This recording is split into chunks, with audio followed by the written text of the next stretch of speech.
उत्साह पाहायला मिळतोय। महाशिवरात्री निमित्तानं मुंबईमधल्या बाबुलनाथ या पुरातन मंदिरामध्ये भाविकांची मोठी गर्दी झाली आहे।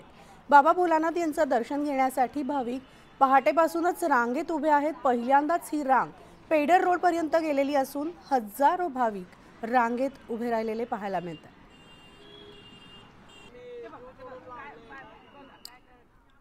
आणि आपण थेट जाणार आहोत बाबुलनाथ मंदिराबाहेर। आमची प्रतिनिधी प्रणाली कापसे आपल्या सोबत आहे।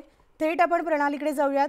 गुड मॉर्निंग प्रणाली। आणि प्रणाली, सगळ्यात आधी आज जागतिक महिला दिन आहे, तर तुला महिला दिनाच्या शुभेच्छा। आणि आज महाशिवरात्र सुद्धा आहे, देशभर हा उत्सव साजरा केला जातोय। महाशिवरात्र निमित्तानं तू बाबुलनाथ बाहेर आहे, तिथे सुद्धा भक्तांची रांग पाहायला मिळतेय। कसं वातावरण आहे? सगळे भाविक रात्रीपासूनच कदाचित आले असतील। मनाली, तुला सुद्धा जागतिक महिला दिनाच्या खूप खूप शुभेच्छा। आणि आज महाशिवरात्री सुद्धा आहे, त्यामुळे सगळीकडे बम बोले म्हटलं जात आहे। आपण सध्या मुंबईच्या बाबुलनाथ मंदिरात आहोत। खरं तर थोड्या वेळापूर्वी आपण बाहेर होतो, पण आता आपल्याला भोलेनाथ यांचं दर्शन करण्याची संधी मिळते आहे। अतिशय जुनं पुरातन असं हे बाबुलनाथ मंदिर आहे। 350 वर्षाहून अधिक जुनं हे बाबुलनाथचं मंदिर आहे। आपण पाहतो आहोत की आत्ताच्या घडीला गाभाऱ्यामध्ये मोठ्या प्रमाणावर भाविक आपल्याला दर्शन घेताना दिसत आहेत।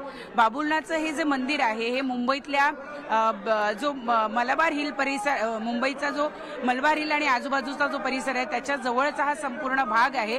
खरं तर आता या भागाचंच नाव बाबुलनाथ पडलेलं आहे, कारण 350 वर्षांपूर्वी या ठिकाणी जेव्हा डोंगर होता त्यावेळी तिथे भोलेनाथ यांची स्वयंभू पिंड सापडली आणि त्यानंतर या ठिकाणी हे मोठं मंदिर बांधण्यात आलं। खरं तर सुरुवातीला हे छोटं मंदिर होतं, पण कालांतरानं हळूहळू या मंदिराचा आकार वाढत गेला आणि डोंगरावर हे मंदिर आहे। ज्या पद्धतीनं भगवान शंकराची मंदिरं ही अनेक वेळेला आपण बघितलेलं आहे की अडीअडचणीच्या ठिकाणी असतात, जेणेकरून भाविकांना तिथपर्यंत जाऊन बाबा भोलेनाथ यांचं दर्शन घेण्याचं समाधान प्राप्त होतं। अगदी तशाच पद्धतीनं डोंगरावर इथं सुद्धा बाबा भोलेनाथ हे विराजमान आहेत। आणि मी जसं म्हणाले की मुंबईतलं अतिशय जुनं मंदिर असल्यामुळं दरवर्षीप्रमाणे यावर्षी सुद्धा भाविकांनी गर्दी केलेली आहे।